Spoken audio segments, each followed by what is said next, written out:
Le Nigeria décrète un deuil national de 3 jours après le crash d'un avion de ligne. 153 passagers se trouvaient à bord de l'appareil qui s'est écrasé hier sur le quartier populaire d'Idjou, près de Lagos. Il n'y aurait aucun survivant.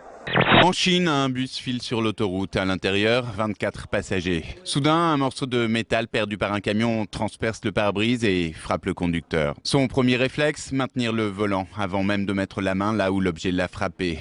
Ensuite, il rétrograde, freine et arrête le bus sur la bande d'arrêt d'urgence, défait sa ceinture, met les warnings, fait une annonce au micro pour demander aux passagers de ne pas descendre et enfin se lève, parle un peu aux passagers et s'effondre sur les sièges. Il a été touché à la poitrine et au bras. Il mourra à l'hôpital en ayant appliqué entre la vie et la mort toutes les consignes de sécurité et sauvé ses passagers. Ce matin, le Figaro révèle que le dépeceur canadien aurait été hébergé chez un homosexuel à Clichy-la-Garenne aussitôt après sa descente d'avion et c'est son hôte qui aurait appelé la police en découvrant la photo de son invité dans les journaux. Dernière piste exploitée par la police, celle d'une gare routière internationale située à Bagnolet, à 2 pas seulement de l'hôtel où Luca Rocco Magnotta a séjourné. Luca Magnotta a été interpellé en début d'après-midi à 13h35, précisément dans un cybercafé. Et c'est l'employé de ce cybercafé qui l'aurait reconnu. Il y avait un quart de police. J'ai interpellé les officiers de police et leur ai dit « Je crois bien qu'il y a quelqu'un ici qui vous intéresse ». Et c'était ça. C'est un copier-coller, son crime, de Basic Instinct. Le film avec Sharon Stone, parce que j'ai repéré sur des forums où Luca Magnotta s'exprimait, il signait ses commentaires sous le pseudonyme de Catherine Tramel. En fait, les policiers français ont épluché la liste des passagers de bus et ils sont tombés sur un nom un petit peu étrange, celui de Kirk Tramel. Il est assis à califourchon comme Sharon Stone. Quand elle tue avec son pic à glace, la victime est attachée par les mains au montant du lit. Il y a un plan où il lacère le ventre de sa victime. Il y a un plan tout à fait similaire, mais copié-collé, dans le film avec Sharon Stone. Encore un décret, on évite la casse Parlement. Remarquez, il n'y a pas de Parlement pour le moment. Cécile Duflot va donc présenter un texte en Conseil des ministres là, dans quelques jours pour bloquer les loyers au moment des relocations. Une disposition qui nous permet d'agir tout de suite pour éviter des relocations qui ont explosé, notamment dans les régions tendues. Mesure très utile, je crois qu'on le connaît tous. Des jeunes, des familles qui, dans les grandes villes françaises aujourd'hui où il y a cette pression locative, puisqu'on a laissé faire le marché sans rien faire, plus personne n'arrive à se loger.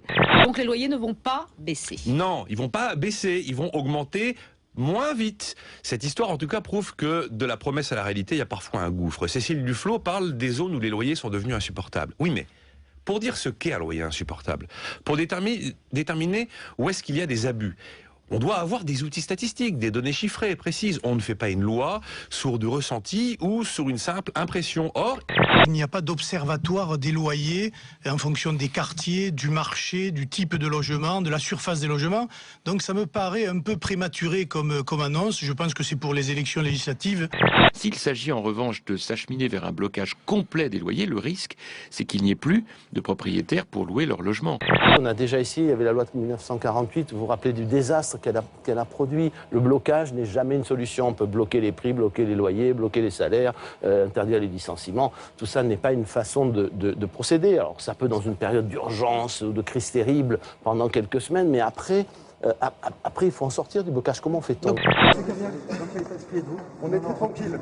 On est très tranquille. Jérôme Kerviel est très tranquille à son arrivée ce matin à la cour d'appel. Il sait qu'il ne remboursera jamais les 5 milliards d'euros qu'il doit à la Société Générale. Mais il l'est peut-être un peu moins en ce qui concerne les 3 ans de prison ferme auxquels il a été condamné lors de son premier procès. Ces 4 dernières années ont été un enfer. Je ne comprends toujours pas pourquoi ce dossier s'appelle l'affaire Kerviel et pas l'affaire Société Générale. La banque savait, et je vous le démontrerai, sur pièce, sur des éléments tangibles qui sont dans le dossier et sur des éléments tangibles qui ne sont pas dans le dossier de première instance.